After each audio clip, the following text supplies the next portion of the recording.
ইতিহাস সৃষ্টি কৰি ৰাজ্যৰ ৮০০খন চাহ বাগিচাৰ শ্ৰমিকক মুখ্যমন্ত্ৰীয়ে তুলি দিলে ভূমিপট্টাৰ প্ৰপত্ৰ।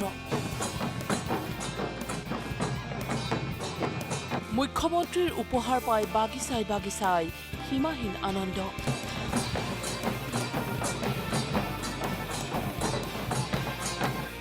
বছৰীয়া সংগ্ৰামক স্বীকৃতি দিয়াৰ বাবে চৰকাৰক ধন্যবাদ চাহ শ্ৰমিকৰ। হিমন্ত বিশ্ব শৰ্মা জিন্দাবাদ, জিন্দাবাদ, জিন্দাবাদ। হিমন্ত বিশ্ব শৰ্মা জিন্দাবাদ, জিন্দাবাদ, জিন্দাবাদ। বহুত ভাল লাগিছে স্যাৰ।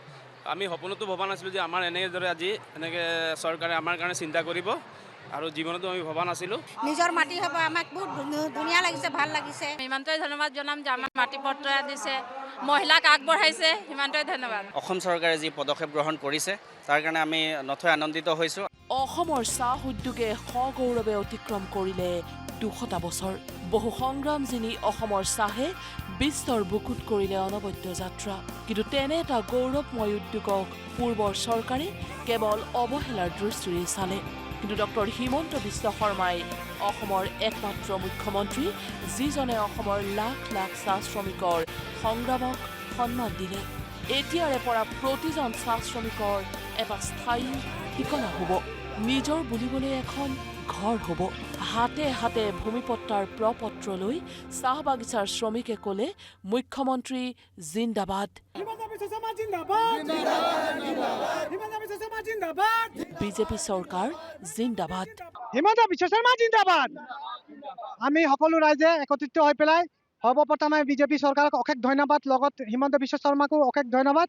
আজি বিজেপি চৰকাৰ অহাৰ লগে লগে আমাক যেনেকৈ যিধৰণে আমাৰ হিমন্ত বিশ্ব শৰ্মা আমাক কথা দিছিলে, সেই হিচাপে আমাক চাহ জনগোষ্ঠীক হিচাপে আমাৰ ভূমিৰ যিটো প্ৰপত্ৰ দিয়াৰ এটা চুক্তি কৰিছিলে, সেই চুক্তি আজি যোৱাকালি আমাক হিমন্ত বিশ্ব শৰ্মা আনুষ্ঠানিকভাৱে মুকলি কৰি দিলে। তাৰ বাবে আমি বিজেপি চৰকাৰক লগতে হিমন্ত বিশ্ব শৰ্মাক অশেষ ধন্যবাদ যাচিছোঁ। লগতে আমি তেখেতৰ অদূৰ ভৱিষ্যত আৰু ভৱিষ্যত উজ্জ্বল কামনা কৰিছোঁ। অসমৰ মুখ্যমন্ত্ৰী হিমন্ত বিশ্ব শৰ্মাৰ সবল নেতৃত্বত, আজি বিজেপি চৰকাৰখনৰ সবল নেতৃত্বত আজি আমি মাটিৰ পট্টা পাবলৈ, ফৰ্ম পাবলৈ আমি সক্ষম হৈছোঁ। আমি মানে নকৈ আনন্দিত, আমি বহুত আনন্দিত। আমি আজিৰ পৰা আমি ক'ব পাৰিম যে আমাৰ মাটি আছে, আমাৰ ঘৰ আছে, আমাৰ নিজৰ হাতত এটা অধিকাৰ আহিলে আজিৰ পৰা। কোনো চৰকাৰে আমাক ২০০ বছৰ ভিতৰত কোনো চৰকাৰে আজি এইখিনি বস্তু পোৱা নাই। আমি ইমান দিন মা দেউতা এই চাহ বাগানতে ঢুকা হেৰি হ'ল, কাম কৰি মৰি গ'ল, তথাপি কোনো চৰকাৰে যে আমাক চাহ মজদুৰ শ্ৰমিকক কোনো চৰকাৰে হেৰি কৰা নাই। আজি বিজেপি চৰকাৰে আমাৰ বাগানৰ চাহ বাগিচাৰ ৰাইজক ঘৰ ভেটি, মাটি ভেটি পাটা দিবৰ কাৰণে দিছে। আজি ভাল লাগিছে আমাক, ইমানে ভাল লাগিছে। আজি ব্ৰিটিছৰ আগত আমাৰ ককা দেউতা থকা দিনৰ পৰা এই বাগানখনত বসবাস কৰিলে, কৰাৰ পিছত আজি আমাৰ সম্পত্তি বুলি ক'বলৈ গ'লে একো নাই। কোম্পানী আমি খাটি থাকোঁ, কোম্পানী কাম কৰি থাকোঁ, কাম শেষ হ'ল, চাকৰি ৰিটায়াৰমেণ্ট হ'ল, ঘৰ খালী কৰিব লাগে। কিন্তু এতিয়া এনেকুৱা এটা বিজেপি চৰকাৰে আমাৰ হেমন্ত ছাৰ ডাঙৰীয়াই যিটো ব্যৱস্থা কৰি দিলে আমাৰ জীৱন যাপনৰ কাৰণে, আমাৰ এনেকুৱা এটা সুবিধা, এনেকুৱা এটা চৰকাৰ আমি পালোঁ, সেইটো মানে ইমানে ভাল লাগিছে। আজি গোটেই ঘৰখনৰ কাৰণে আমাৰ এটা অধিকাৰ পালোঁ। আমাক যিখন চৰকাৰে আমাক এখন এনেকুৱা এটা সুৰক্ষা দি দিলে, সেইটো মতে আমি বৰ হেৰি পাইছোঁ, আনন্দিত হৈছোঁ। বহু চৰকাৰ আহিল আৰু বহু চৰকাৰ গ'ল। নিজৰ প্ৰাপ্যৰ বাবে সংগ্ৰাম কৰি কৰি পৃথিৱীৰ পৰাই বিদায় মাগিলে বহুজনে।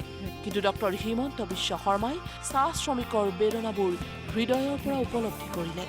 আমাক এটা স্থায়ী ঠিকনা দিয়াৰ বাবে আমি অত্যন্ত সুখী, চাহ শ্ৰমিকে ক'লে প্ৰাপ্তিৰ অনুভৱবোৰৰ কথা। বাকী যিখিনি চৰকাৰ আগৰ পৰা গুচি গ'ল, সেইখিনি পিছত ভেকু ভৰালি দেখুৱাতে গ'ল। চাহ শ্ৰমিকক তেনেধৰণে মানে গছৰ তলতে ৰাখি দিলে। কিন্তু এতিয়া চৰকাৰে যিখন পদক্ষেপ লৈছে, অতিকৈ প্ৰশংসনীয় পদক্ষেপ লৈছে। বিজেপি চৰকাৰ হোৱাৰ কাৰণে এই মাটি পট্টা ফৰ্মখিনি ধৰিব পাৰিছোঁ। আগতে আমি একোৱে জনা নাছিলোঁ। আগৰ চৰকাৰক কিবা বিচাৰিলেও নিদিয়ে, আৰু চৰকাৰ দেখিয়ে পোৱা নাই আমি। আৰু আজি ইমান ভাল লাগিছে ফৰ্মখন পাই যে, মানে আৰু একো নালাগে যেন লাগিছে। মইতো ছাৰ বহুত ভাল পাইছোঁ আৰু মানে কাৰণ কেলৈ কি মই এতিয়া বৰ্তমান নাই পোৱা, আমাৰ ঘৰত গৈ মেলি দিম বুলি কৈছে, কাইলৈ দিম বুলি কৈছে। মই একদম মানে এইটোৱে অনুৰোধ কৰিছোঁ যাতে আমাক সোনকালে পালে বেছি ভাল হ'ল। এই দৃশ্য খুমটাইৰ গৰঙা চাহ বাগিচাৰ। বাগিচাখনৰ প্ৰায় 200টা পৰিয়ালে লাভ কৰিলে ভূমি আবণ্টনৰ প্ৰপত্ৰ। পূৰ্বৰ কংগ্ৰেছ চৰকাৰে কেৱল আমাক ভোট বেংক হিচাপেহে ব্যৱহাৰ কৰিলে, কিন্তু বিজেপি চৰকাৰে ৰাজনীতিৰ ঊৰ্ধত গৈ আমাক সন্মান দিলে। সেয়েহে মুখ্যমন্ত্ৰীক ধন্যবাদ চাহ শ্ৰমিকৰ। যিখন আমি মানে পাইছোঁ মানে একদম বহুত ভাল লাগিছে, আমাক মাটি পাটা পাইছোঁ বহুত ভাল লাগিছে। মানে আজি যি 200 বছৰ পিছত আমি যিটো মানে মাটি পাটা পাইছোঁ বহুত ভাল লাগিছে আমাক। মানে বিজেপি চৰকাৰৰ দিনত আমি বহুখিনি ৰাস্তাই হওক, বহুখিনি অৰুণোদয়ৰ ক্ষেত্ৰতেই হওক, বহুখিনি ক্ষেত্ৰত আমি ছাকচেছ হৈছোঁ। চাহ শ্ৰমিকৰ যি ঐতিহাসিক এই যিটো আঁচনি ঘোষণা কৰিলে, আমাৰ চাহ শ্ৰমিক নথৈ আনন্দিত হৈছে। মুখ্যমন্ত্ৰী যি ধৰণে কথা দিছিলে সেই ধৰণে চাহ শ্ৰমিকৰ প্ৰতি তেখেতৰ দৃষ্টিভংগী সফল হিচাপে ৰূপায়ণ কৰিছে। সোমবাৰে মুখ্যমন্ত্ৰী ডক্টৰ হিমন্ত বিশ্ব শৰ্মাই দিনজয় চাহ বাগিচাৰ পৰা শুভাৰম্ভ কৰিছিল চাহ শ্ৰমিকক ভূমি আবণ্টনৰ প্ৰপত্ৰ দিয়া কাৰ্যসূচীৰ। একেলগে ৰাজ্যৰ 800খন চাহ বাগিচাক সামৰি ৰূপায়ণ কৰা হ'ব ভূমি আবণ্টনৰ অনন্য আৰু সুদূৰ প্ৰসাৰী এই প্ৰক্ৰিয়া। Bureau report, news live.